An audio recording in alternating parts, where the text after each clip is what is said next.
One night on emergency duty taught me more than 1 month of reading ever could. Textbook teaches you the disease, and the emergency duties teaches you the pace, the pressure, and the priority.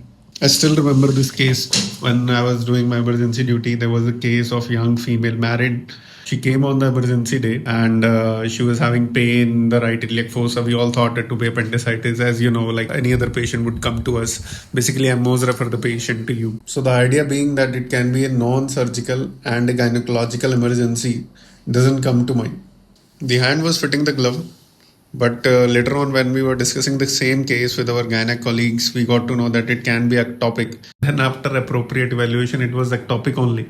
And it was not like we didn't know that we should take all those histories, but it's just that it skips your mind. In most of the books, that is the first sentence, but it doesn't generally, clicks with you to take that history. It doesn't sound too important at the time, but later on became the first thing which we ask to the female patient now. Residency duty is like your NEET question, जो exam में गलत करके आते हैं और घर जाके सबका ठीक हो जाता है.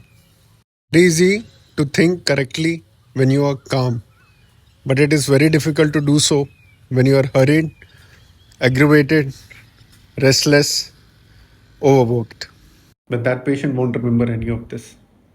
For that patient, a misdiagnosis is a misdiagnosis. That is the bottom line. We diagnosed the patient, she underwent appropriate evaluation, then appropriate management for that topic.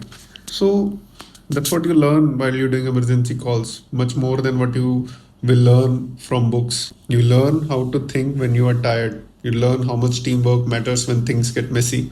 And maybe the biggest lesson that medicine is not just about knowing what to do. It is about staying calm enough to do it well. My advice will be that on emergency duties does not just test your knowledge, it tests your judgment and your patience and your ability to keep going.